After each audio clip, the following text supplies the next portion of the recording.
Hello, my name is Raymond Lake, and today is June 27th, and the time is 7 p.m. Um, this is my second video journal or diary, and today we're going to talk about all the things that we learned over the last weekend of the readings. Um, I'm going to talk to you guys specifically about organizational encounters, socialization of new members in the organization, um, as well as transformational leadership, and how the HR and Netflix kind of reminds me of that type of leadership, as well as how I've handled myself in some of my previous job interviews and things that ended up shooting me in the behind. Um, as far as organizational encounters goes, it's important for you to have, when building a team, to first and foremost understand what an effective team really consists of. Our book says that they have a clear and engaging direction. More or less, like that means everyone's on the same cylinder, we're on the same page. No one's looking 3 chapters ahead, no one's 2 chapters behind. More or less, we're all on the same page, turning pages together. The basic work is designed for teams. Obviously, have you ever tried to play a solitaire in groups? I mean, keyword is solitaire. I'm sure somehow, some way it could be done, but not all work is fitted or molded for group efforts. Um, yeah. Team rewards are strongly associated with team efforts. That being is that being said, is sometimes as a group you don't make the mark all the time. Sometimes things don't work out in the way that you want them to.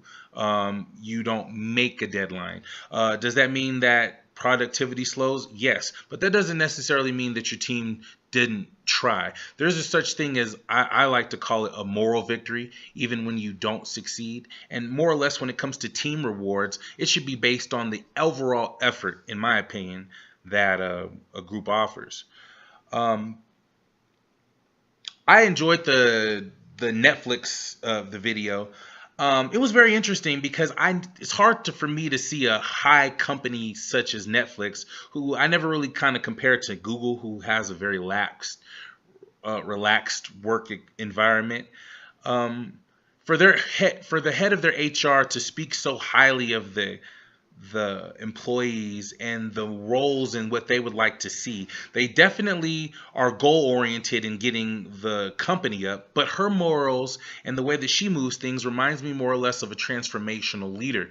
Transformational leaders do try to bring out the best of the people that are around them. In turn, they end up transforming themselves.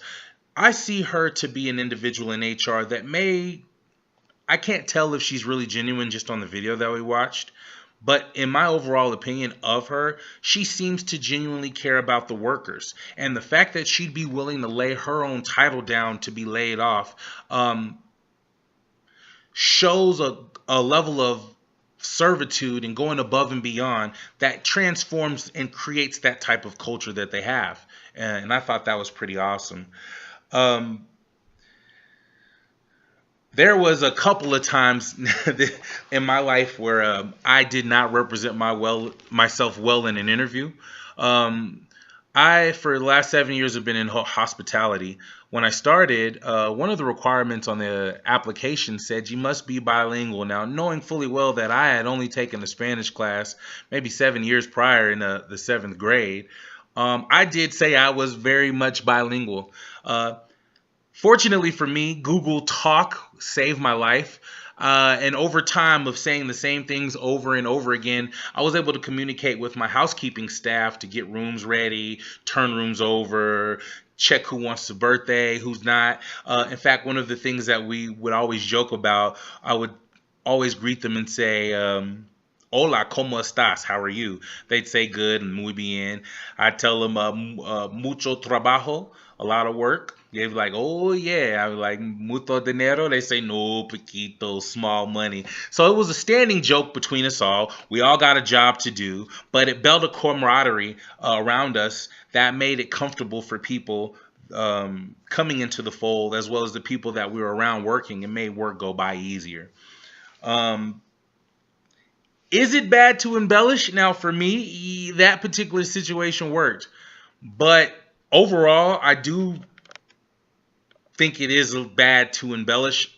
Only because sometimes and most times you will get bit in the behind for what you said you could do. Um, it's all right, I guess, depending on the job that you have. If you've worked in a customer service job for 3 years and it's another tier that says 5 to 6 years, I'd probably embellish the years. That makes a little sense because that's kind of hard to decipher from. However, if you're going for a cold, hard engineering job or you're going for a mathematician job and you say that you know trigonometry, calculus, and you think you're going to be able to do that on the job, well, you put yourself in those positions. Um, I just recently Googled my name for the first time in a while.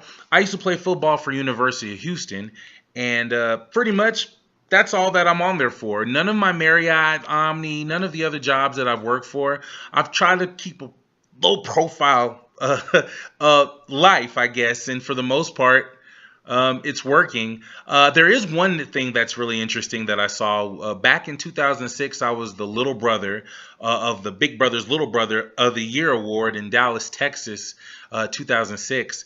It was cool to see that they still had the pictures there and a few of the excerpts, and to see myself so young. I had a little more hair and whatnot. It was pretty cool.